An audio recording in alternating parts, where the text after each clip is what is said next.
Welcome student, আমি Sumit sir. আজকে তোমাদেরকে ডিএনএ রেপ্লিকেশন বা ডিএনএ প্রতিলিপিকরণ সম্পর্কে বলবো। প্রথমে ডিএনএ রেপ্লিকেশন বা ডিএনএ প্রতিলিপিকরণ বলতে আমরা কি বুঝি।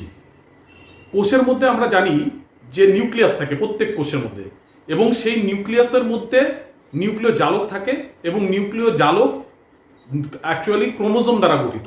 এই ক্রোমোজোমের মধ্যে ডিএনএ উপস্থিত।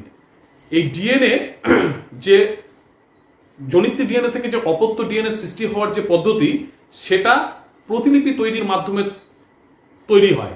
এই জন্য এই ডিএনএর অপত্য ডিএনএ তৈরি হওয়ার যে প্রসেসটা, সেই প্রসেসটাকে বলা হয় হচ্ছে ডিএনএ প্রতিলিপিকরণ বা ডিএনএ রেপ্লিকেশন। এবার এই ডিএনএ রেপ্লিকেশনটা কিভাবে হয় সেটা আমি তো প্রথম তোমাদেরকে বললাম যে কোথায় হয় বা কিভাবে হয়। বললাম যে একটা কোষের মধ্যে মনে করো নিউক্লিয়াসের মধ্যে নিউক্লিয় জালক থাকে। সেই নিউক্লিয় জালককে যদি আমরা দেখি তাহলে এটা অ্যাকচুয়ালি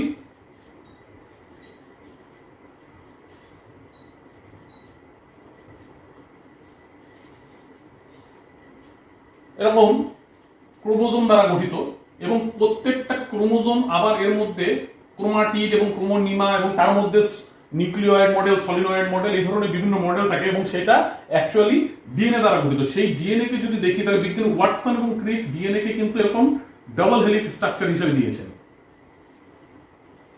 দ্বিতন্ত্রী গঠন।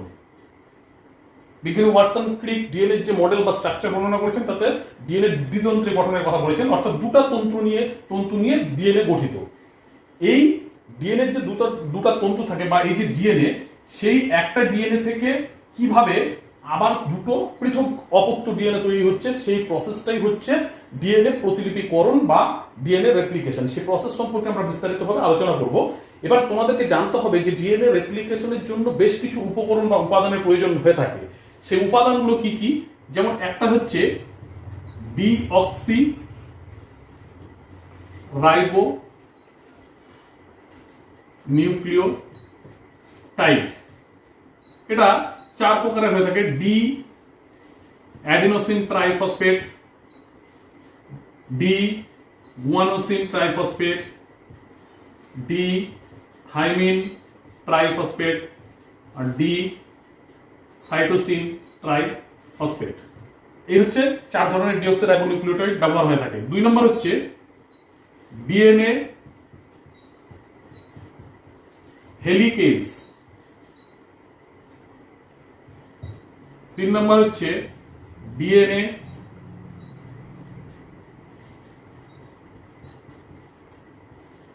গাইডেজ। আমরা এখানে ডিএনএ রেপ্লিকেশনের যে প্রসেসটা আলোচনা করব সেটা প্রোক্যারিওটিক এক ধরনের কোষ, ইকোলাই ব্যাকটেরিয়া, তার হচ্ছে সম্পর্কে আলোচনা করব, তার ডিএনএ রেপ্লিকেশন আলোচনা করব। সেখানে ডিএনএ গাইডেজ হিসেবে যে উৎসেচকটা থাকে তাকে বলা হয় হচ্ছে টোপো আইসোমারেজ 1, 2 এ থাকে। 4 নম্বর হচ্ছে ডিএনএ লাইগেজ।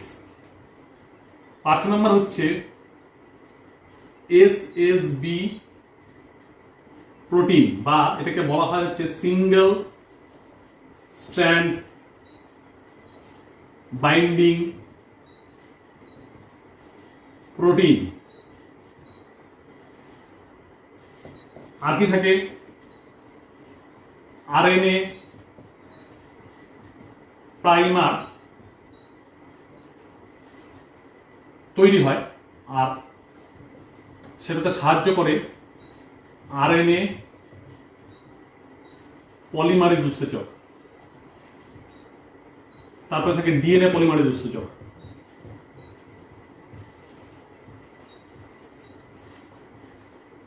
তাহলে এই ধরনের বিভিন্ন রাইবোনিউক্লিওটাইড, ডিঅক্সি রাইবোনিউক্লিওটাইড, তারপরে আর বিভিন্ন ধরনের উৎসেচক, প্রোটিন, এই সব উপকরণ দিয়ে ডিএনএ রেপ্লিকেশন প্রসেসটা হয়। এবার রেপ্লিকেশন প্রসেসটা যখন হয় তখন তোমরা আরেকটা জিনিস দেখবে, এই যে ডিএনএ যে দুটো তন্তু, এটা একটা বললাম এটা একটা ডিএনএ, যেটাকে আমি ধরে নিচ্ছি মাদার ডিএনএ, তার থেকে যখন দুটো অপত্য ডিএনএ তৈরি হবে তখন ডিএনএ যে এই যে দুটো তন্তু, সেই তন্তু দুটো কিন্তু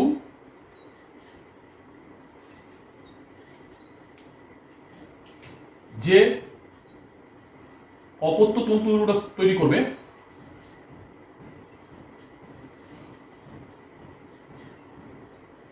এরকম ভাবে তৈরি করবে। তার ফলে এখানে তোমরা একটা জিনিস খেয়াল করো যে জনিত্রী ডিএনএ একটা করে তন্তু কিন্তু অপত্য ডিএনএর মধ্যে উপস্থিত থাকছে, আর আরেকটা করে যে লালটা নতুন যে ডিএনএ তন্তু তৈরি হচ্ছে। তার ফলে অপত্য যে ডিএনএ দুটো তৈরি হলো তার মধ্যে জনিত্রী ডিএনএ একটা করে তন্তু থাকে, অর্থাৎ অর্ধেক পরিমাণে কিন্তু এখানে সংরক্ষিত হচ্ছে। তাই জন্য এই ডিএনএ রেপ্লিকেশন প্রসেসকে সেমি কনজারভেটিভ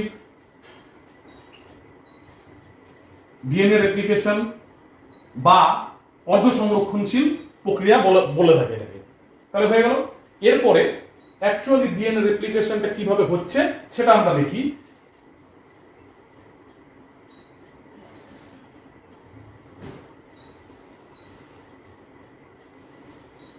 এটা ধরে নাও একটা ডিএনএ, তার মধ্যে এটা হচ্ছে 5 প্রাইম, এটা 3 প্রাইম, তাহলে এই তন্তুটা হবে 3 প্রাইম, এটা হবে 5 প্রাইম। এবার এর মধ্যে যে নিউক্লিওটাইড গুলো থাকবে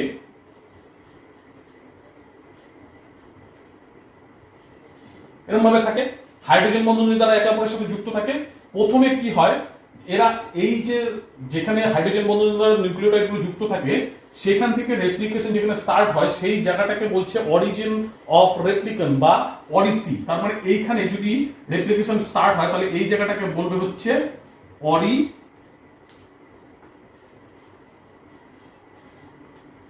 এই জায়গাটাকে বলবে অরিসি। এবং এখানে কি হচ্ছে, প্রথমে হেলিকেজ বলে যে উৎসেচকটা আছে, যে ডিএনএ হেলিকেজ, এই হেলিকেজ উৎসেচকটা প্রথমে এখানে আসবে, এসে এখানকার যে হাইড্রোজেন বন্ধনী আছে সেই হাইড্রোজেন বন্ধনীটাকে ভেঙে দিবে। তাহলে দুটা ডিএনএ তন্তু সেপারেট হয়ে গেল। সেপারেট হয়ে গেলেও কিন্তু এরা পরস্পরের মধ্যে আবার জুড়ে যেতে চায়। সেই জোড়াটাকে বন্ধ করতে সাহায্য করে হচ্ছে এক ধরনের প্রোটিন, যেই প্রোটিনটাকে আমরা বলছি হচ্ছে এসএসবি প্রোটিন। তার কারণ এসএসবি প্রোটিন এই তন্তুর সাথে অ্যাটাচ হয়ে থাকে, তার ফলে পাশাপাশি যে তন্তু দুটো থাকে তারা পরস্পরের মধ্যে জোড়া লাগতে পারে না।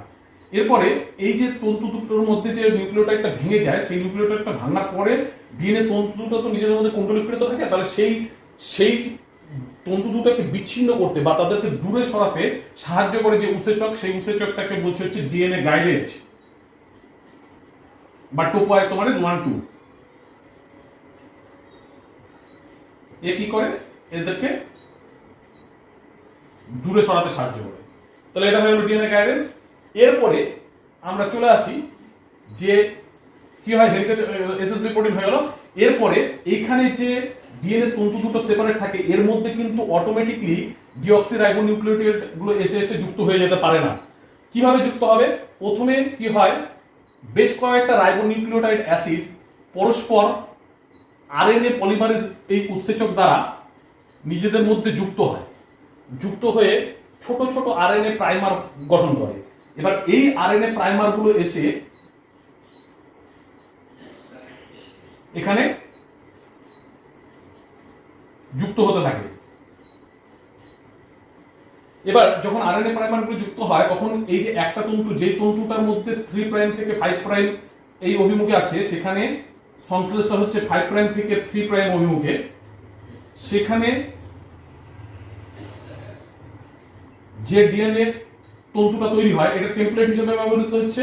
এখানে নতুন অপত্য ডিএনএ তন্তু তৈরি হচ্ছে, যে তৈরি হচ্ছে তখন এই আরএনএ প্রাইমারকে ডিএনএ পলিমারেজ বলে যে উৎসেচকটা আছে সেই ডিএনএ পলিমারেজ উৎসেচকটা প্রভাবিত করে এবং নতুন নতুন ডিঅক্সিরাইবোনিউক্লিওটাইড গুলো এসে এখানে যুক্ত হতে থাকে এবং এটা কিন্তু কন্টিনিউয়াস এর রেপ্লিকেশন হতে থাকে বা তন্তুটা দীর্ঘায়িত হতে থাকে।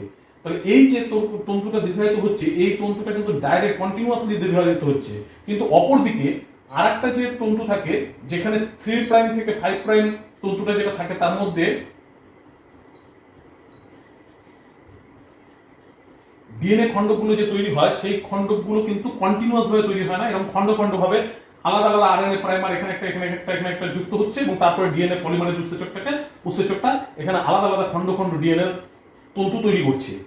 এইটাকে এখানে যেহেতু এই খন্ড খন্ড আকারে তৈরি হয়। বিজ্ঞানী ওকাজাকি প্রথম এটাকে পর্যবেক্ষণ করেন বলে এটাকে বলা হয় হচ্ছে ওকাজাকি ফ্র্যাগমেন্ট। এটাকে বলা হয় ওকাজাকি ফ্র্যাগমেন্ট বা ওকাজাকি খণ্ড। এই ওকাজাকি খণ্ডগুলো পরবর্তীতে ডিএনএ লাইগেজ বলে উৎসেচক দ্বারা, এই যে ডিএনএ লাইগেজ বলে যে উৎসেচকটা আছে, সেই লাইগেজ বলে উৎসেচক দ্বারা এই জায়গাগুলো পূর্ণ হয়ে যায়, মানে আঠার মতো কাজ করে এবং ডিএনএ তন্তুটাকে কন্টিনিউয়াস করে দেয়। তার ফলে এখানেও একটা কন্টিনিউয়াস ডিএনএ তন্তু তৈরি হয়। যে টেমপ্লেটটার সাথে ডিএনএ তন্তু যখন তৈরি হচ্ছে এই টেমপ্লেটটার সাথে, তখন এই টেমপ্লেটটার সাথে যে ডিএনএ অপত্য তন্তুটা তৈরি হচ্ছে সেটা কন্টিনিউয়াস যেহেতু তৈরি হচ্ছে, এটাকে বলা হয় হচ্ছে লিডিং স্ট্র্যান্ড। আর এটা যেহেতু গ্যাপ দিয়ে দিয়ে তৈরি হচ্ছে সেই জন্য এটাকে বলছে